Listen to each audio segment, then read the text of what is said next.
waan hubaa inaad ila qosli doonto. mawduuca klibkaani waxa weeye maxaa dawladda dhexe ee Soomaaliyada cusub u gaara oo lagu garan doonaa dilaal suuq oo maalin qura ku noqda diblomaad qaran waa maangu racan oo Soomaaliyada cusub u gaara oo lagu garto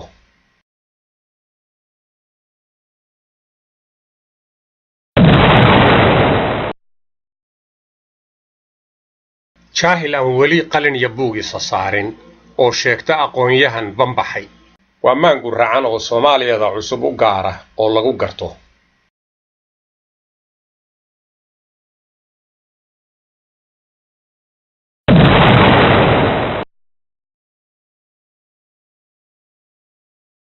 ardayan xataa dugsi sare ka bixin oo sheegta jaamici birta cadashaday waa maangu racan oo Soomaaliyada cusub u gaara oo lagu garto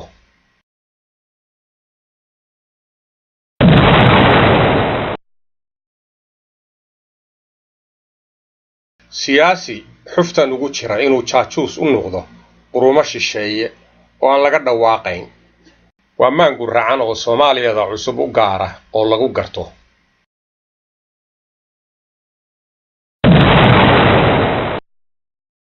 waddan ay hogaamiyaan howlwadeenno baasaboorro waddamo kala sita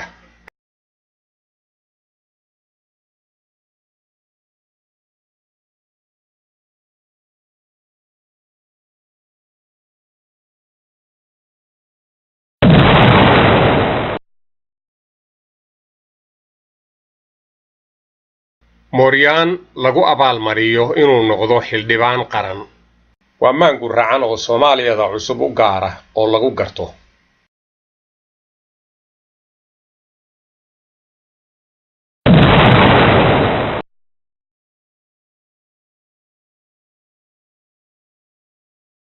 laba alifle durba u xuubsiibta jeneraal waa maangu racan oo Soomaaliyada cusub u gaara oo lagu garto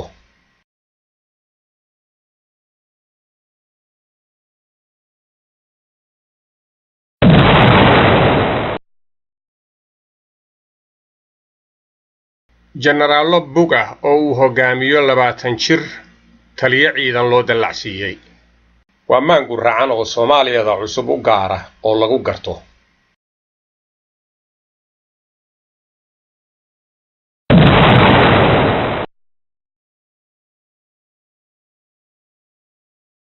hogaamiye dawlad goboleed oo sheegta una dhaqma sidii madaxweyne qaran waa maangu racan oo Soomaaliyada cusub u gaara oo lagu garto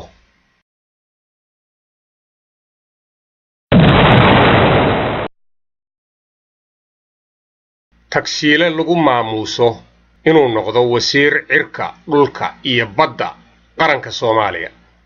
waa maangu racan oo Soomaaliyada cusub u gaara oo lagu garto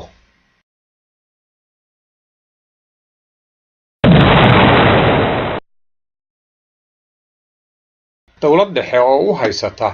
in Muqdisho inta ay ka degan tahay uu qarankii Soomaaliyeed ku kooban yahay waa maangu racan oo Soomaaliyada cusub u gaara oo lagu garto